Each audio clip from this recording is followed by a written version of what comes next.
নমস্কার বন্ধুরা, চলে এসেছে সুনীতির রান্নাঘরে। আজকের আমার রান্নাঘরে রান্না হচ্ছে টেস্টি কচুর একটা রেসিপি দেখাবো। পুরো ভিডিও দেখবে। আমার সঙ্গে থাকার জন্য তোমাদেরকে অনুরোধ। আমি এবারে কচু কাটতে এসেছি, তোমরা একটু আমার সঙ্গে থাকবে। এবারে কচুগুলো কেটে নিচ্ছি। কি সুন্দর কচু! কচু কত রকমভাবে খাওয়া যায়। আমি তো অত কিছু করে খাবো না, আমি কচুর টক করবো। এই টকের কচু এটা হয়ে গিয়েছে, এই পাতাগুলো ফেলে দিচ্ছি।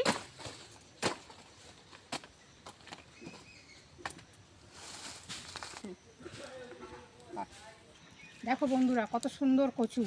এই কচু সুন্দরভাবে টক করব।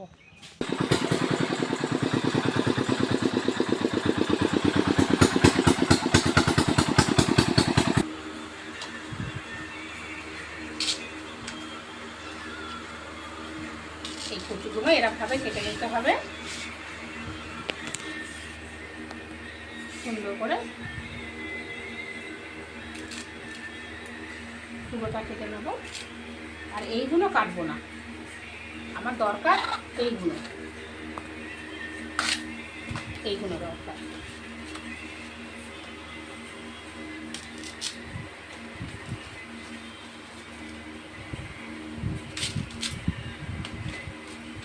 এই কটা হলে আমার হয়ে যাবে।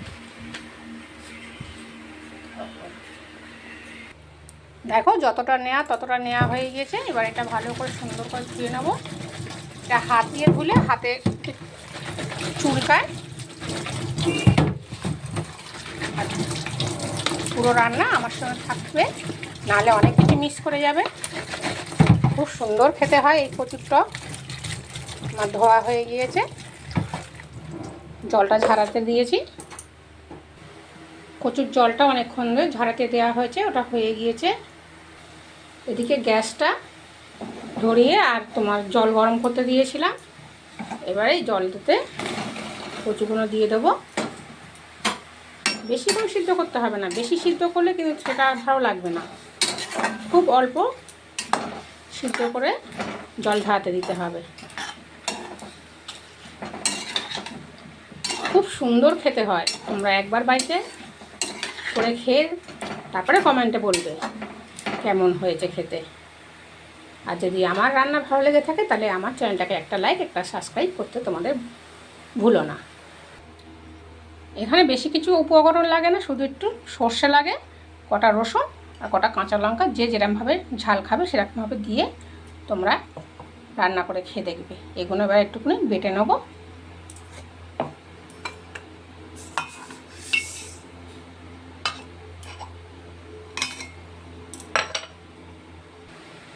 দেখো, এটা সিদ্ধ হয়ে গেছে।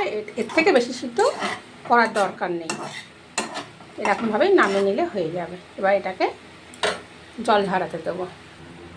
কচুটাকে জল ঝরাতে দেওয়া হয়েছে। এবারে কড়াটাকেও ধুয়ে ভালো করে পরিষ্কার করে নেওয়া হয়েছে। এবার অল্প তেল দিয়ে তাতেতে সর্ষে ফোড়ন দিলাম আর দুটো শুকনো লঙ্কা ফোড়ন দিলাম।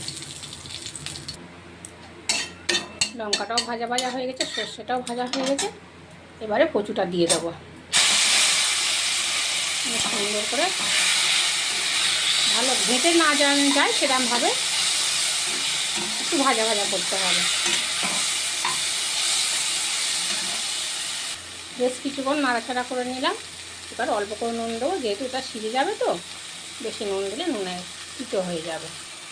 নুন দিয়েও ভালো করে মেশানো হয়ে গেছে। এবার অল্প হলুদ দিয়ে দেবো। হলুদটা দিয়ে ভালো করে মেশাবো যতক্ষণ না কাঁচা গন্ধ যায়। হলুদ দিয়েও মেশানো হয়ে গেছে। এবারে সেই মশলাটা দিচ্ছি। মনে আছে তো এই মশলাতে কী কী দেওয়া আছে? সর্ষে আছে, রসুন আছে আর কাঁচা লঙ্কা আছে। যে যেরকমভাবে খাবে সে সেরকমভাবে লঙ্কা দিয়ে খাবে। এবার এটা দিয়ে সুন্দর করে মেশাতে হবে।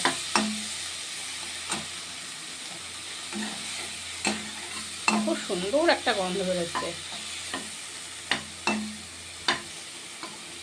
এবার ভাজা ভাজা হয়ে গেছে। এবার মশলা দেওয়া সেই জলটা অল্প করে দিতে হবে, সব সিদ্ধই তো হয়ে গিয়েছে। এবার গ্যাস আস্তে করে দিয়ে ঢাকা দিয়ে দিতে হবে। এবার ঢাকাটা খুলে এইবারে একটু লেবুর রস দিয়ে দেবো। যাতে না গালে লাগে। নিয়ে এবারে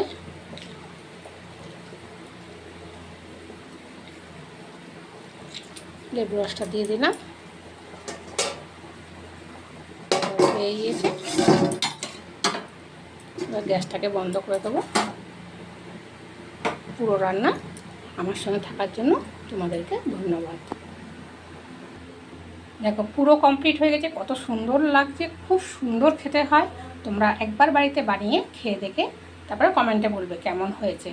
আর যদি আমার রান্না ভালো লেগে থাকে তাহলে আরেকবার বলছি, আমার চ্যানেলটাকে একটা লাইক একটা সাবস্ক্রাইব করতে তোমরা ভুলবে না। দেখা হবে নেক্সট ভিডিওয়ে, সবাই ভালো থাকবে, টাটা। ও বাবা, এই গরম ভাতে আর এই গরম কচুর টক এছাড়া আর কিছু নয়। এত সুন্দর সুন্দর রেসিপিটা একবার তোমরা খেয়ে দেখো, খুব সুন্দর, দারুণ হয়েছে, জামি এত সুন্দর লাগছে, আর কিচ্ছু লাগবে না, কোনো গালার চুলকায় না, কোনো কিছু নয়। এত সুন্দর হয়েছে, আর কি কথা বলবো, এত সুন্দর হয়েছে। তোমরা একটু বাড়িতে একবার বানিয়ে খেয়ে দেখবে, এত সুন্দর হয়েছে। তারপর কমেন্টে বলবে, আর যদি ভালো লেগে থাকে আমার চ্যানেলটাকে একটা লাইক একটা সাবস্ক্রাইব করতে ভুলবে না। দেখা হবে নেক্সট ভিডিওয়ে, টাটা, সবাই ভালো থাকবে, টাটা।